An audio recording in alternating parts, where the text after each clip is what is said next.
المدینۃ العلمیہ کی کوششوں پر ڈالتے ہیں ایک نظر۔ مبلغ دعوت اسلامی کی جانب چلتے ہیں اور دیکھتے ہیں کہ یہ شعبہ مدنی کاموں کو کس انداز سے آگے بڑھا رہا ہے۔ مدنی چینل کے ناظرین، دعوت اسلامی کی مدنی خبروں میں دعوت اسلامی کے ایک اہم علمی اور تحقیقی شعبے المدینۃ العلمیہ کے تعارف کے ساتھ حاضر ہیں۔ آج ہم آپ کو دکھائیں گے کہ یہاں پر کس انداز سے تبلیغ قرآن و سنت کی عالمگیر غیر سیاسی تحریک دعوت اسلامی کے تحت بزرگوں کی کتابوں پر اور دیگر حوالے سے یہاں کام کیا جاتا ہے۔ ہم یہاں کے کچھ مناظر بھی آپ کو دکھائیں گے اور یہاں کے ذمہ دار اسلام بھائی سے گفتگو بھی کریں گے، کچھ سوالات پیش کریں گے اور ان کے جوابات کے ذریعے انشاءاللہ آپ کو اس شعبے کے متعلق معلومات فراہم کرنے کی کوشش کریں گے۔ آپ کے شعبہ المدینۃ العلمیہ میں حاضر ہوئے ہیں، آپ کے شعبے کا کچھ تعارف مدنی چینل کے ناظرین کو بھی پیش کرنا چاہتے ہیں۔ سب سے پہلے تو یہ بتائیے کہ المدینۃ العلمیہ دعوت اسلامی کا ایک شعبہ ہے، اس کے قیام کا مقصد کیا ہے؟ الحمدللہ عز و جل تبلیغ قرآن و سنت کی عالمگیر غیر سیاسی تحریک دعوت اسلامی نیکی کی دعوت، احیاء سنت اور علم شریعت کو پوری دنیا میں عام کرنے کا عزم مصمم رکھتی ہے۔ اسی وجہ سے دعوت اسلامی میں متعدد شعبہ جات کا قیام عمل میں لایا گیا ہے، جن میں ایک اہم ترین علمی شعبہ المدینۃ العلمیہ بھی ہے۔ اس شعبے کے تحت الحمدللہ عز و جل کئی شعبہ جات قائم ہیں۔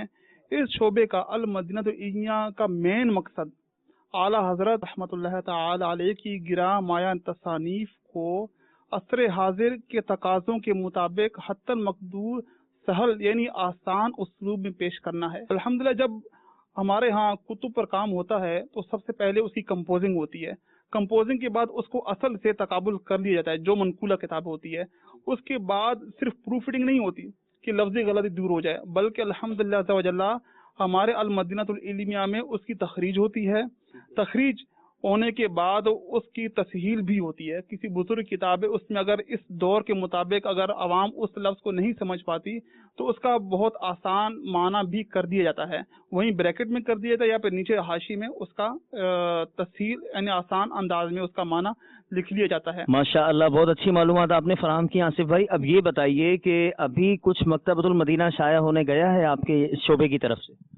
الحمدللہ عز و جل ہر مہینے ہمارے المدینۃ العلمیہ سے 4 کتابیں 5 کتابیں 6 کتابیں چھپنے جاتی رہتی ہیں، ہر ماہ جاتی ہے اور مکتبۃ المدینہ اپنی ترقی کے مطابق چھاپتا ہے۔ اس وقت المدینۃ العلمیہ کی 61 کتب و رسائل المدینۃ العلمیہ میں تمام مراحل ہو کر کورل کا کام ہو کر بھی مکتبۃ المدینہ کو دیا ہوا ہے۔ یہ بھی بتائیے کہ کتنی تعداد میں اب تک کتب و رسائل ایک اندازہ آپ کے شعبے سے چھپ چکے ہیں، شائع ہو چکے ہیں؟ الحمدللہ 295 کتب رسائل المدینۃ العلمیہ کی طرف سے چھپ چکے ہیں۔ ماشاءاللہ۔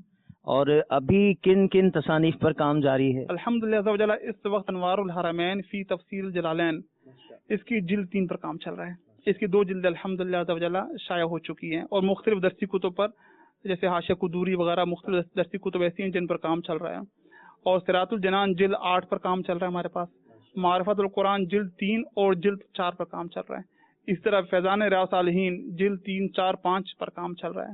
اسی طرح صحابہ کرام پر کام چل رہا ہے، امام حسنین کریمین امیر معاویہ رضی اللہ تعالیٰ عنہ ان پر کام چل رہا ہے۔ المدینۃ العلمیہ ایک شعبہ ہے آپ کا، اب اس شعبے کے اندر بھی کیا آپ کے مختلف کچھ ذیلی شعبہ جات ہیں؟ المدینۃ العلمیہ کے اندر بھی 10 شعبہ جات ہیں۔ نام میں آپ کو عرض کر دیتا ہوں: شعبہ کتب اعلیٰ حضرت، شعبہ تراجم کتب، شعبہ تخریج، شعبہ درسی کتب، شعبہ فیضان حدیث، شعبہ رسائل دعوت اسلامی، شعبہ فیضان صحابہ، شعبہ امیر اہل سنت، شعبہ اصلاحی کتب، شعبہ فیضان مدنی مذاکرہ۔ مدنی چینل کے ناظرین، ہم نے دعوت اسلامی کے ایک اہم علمی اور تحقیقی شعبے المدینۃ العلمیہ کا مختصر تعارف پیش کرنے کی اس مختصر سے وقت میں مدنی خبروں کے ذریعے کوشش کی ہے، اور اب آخر میں ہم یہ دعا کرتے ہیں کہ اللہ تبارک و تعالیٰ دعوت اسلامی کو مزید ترقیاں عطا فرمائے۔ دعوت اسلامی کے ایک اور شعبے کے ساتھ انشاءاللہ عز و جل پھر حاضر ہوں گے۔